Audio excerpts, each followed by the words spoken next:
Agora a gente vai receber um convidado para lá de especial, porque tome susto.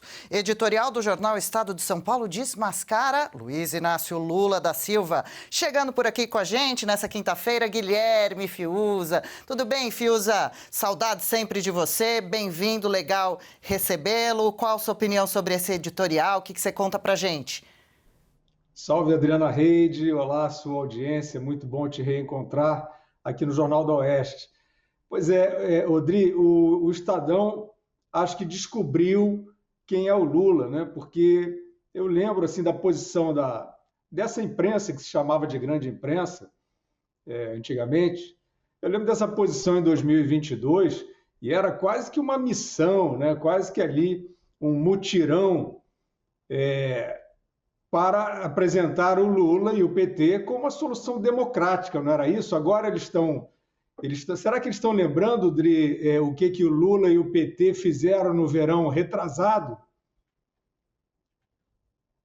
Exatamente, é aquilo que a gente fica pensando, né? Que às vezes até no programa Outra Coisa a gente comenta. É um candidato por acaso, ou um político por acaso, melhor dizendo, sem histórico, sem passado? Não acompanhamos, né? Tantos casos, tantos governos comandados pelo partido e pelo próprio Lula, né? Então, a partir disso tudo, a gente tem como fazer uma análise e conhecer bem de quem estamos falando, não é, Fiuza?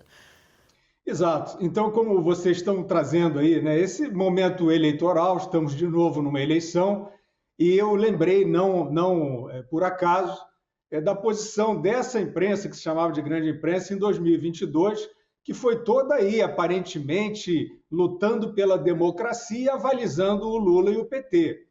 Então, essa discussão serve para os dias de hoje, que a gente está de novo numa eleição e de novo com essas pistas falsas, né?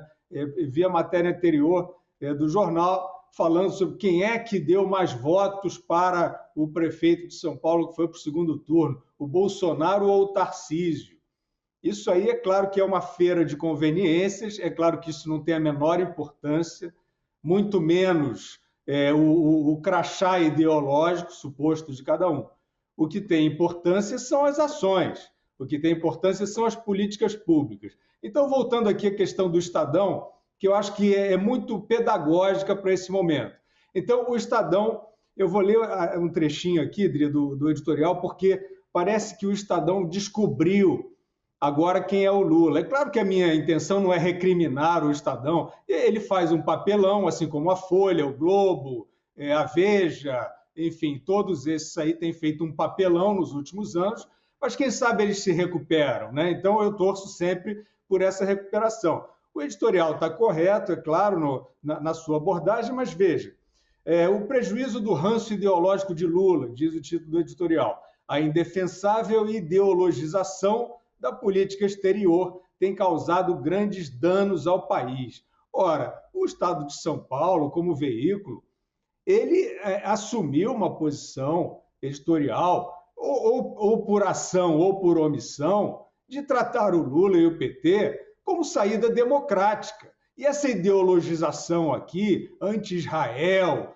né, que, na verdade, tem sido flagrantemente simpática ao Irã, ao regime ditatorial sanguinário do Irã, que é um financiador de grupos terroristas, isso aí é ostensivo.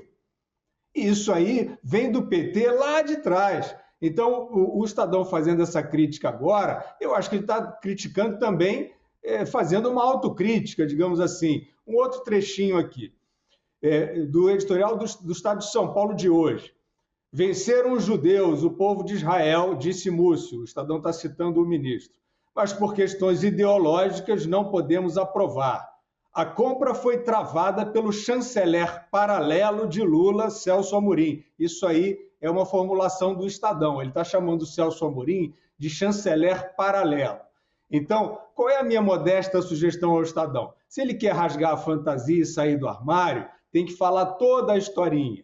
O Celso Amorim hoje é o avalista tácito da roubalheira da eleição venezuelana, que foi já, de acordo com observadores internacionais insuspeitos, considerada fraudada. O Celso Amorim estava em Caracas como observador dessa eleição e em nenhum momento disse que a eleição foi fraudada. No máximo disse que se houvesse dúvida poderia fazer uma outra eleição, o que é ridículo. Então está aqui o Estadão, citando aqui o Celso Amorim, né, como um chanceler paralelo. Eu acho que faltava dizer também o avalista da roubalheira da eleição venezuelana, cujo regime é apoiado pelo Lula, e Lula, aquele que foi apoiado pela grande imprensa para voltar ao poder, ou, segundo Geraldo Alckmin, a cena do crime. São palavras do Alckmin, né? Então, para terminar, Adri, a citação aqui do editorial do Estadão. Outro trechinho.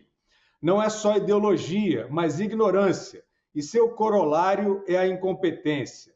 Há pouco, Lula sugeriu que recrutas não deveriam ser treinados para a guerra, mas para enfrentar a questão climática.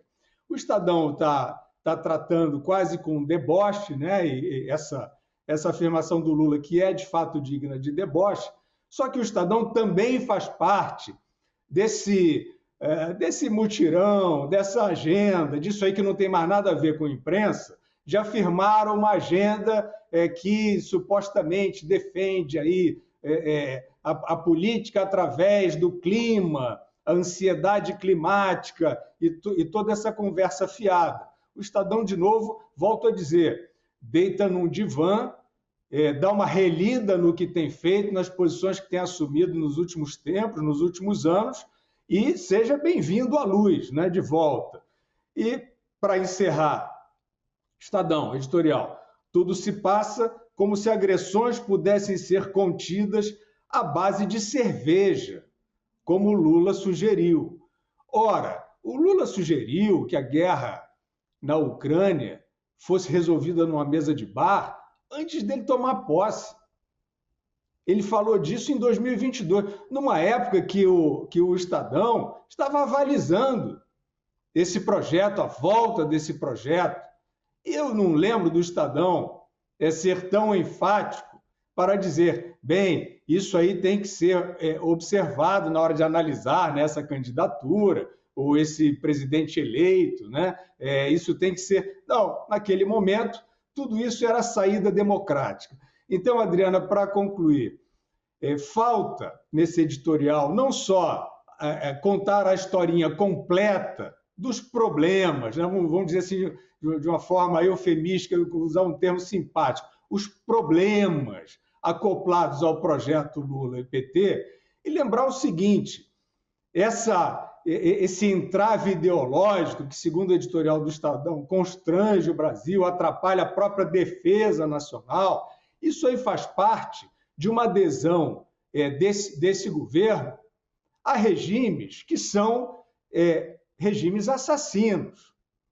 Isso está faltando nesse editorial. Se você vai falar aqui, então, você barrar você interferir numa licitação, barrar um processo normal de licitação por preconceitos ideológicos, digamos assim, contra os judeus israelenses, você tem que completar, sugestão modesta que o Estadão completar, dizendo assim, porque isso faz parte de uma tomada de posição a favor de regimes obscurantistas, como o do Irã, que é o financiador de grupos terroristas como Hezbollah e Hamas, que estão barbarizando por aí, trucidando inocentes, terroristas assumidos, e que tem no governo brasileiro uma postura aí plácida, eventualmente simpática, inclusive mandando o vice-presidente da República para a posse, né, do presidente iraniano, sentando ao lado de dois terroristas, sendo que um foi morto algumas horas depois.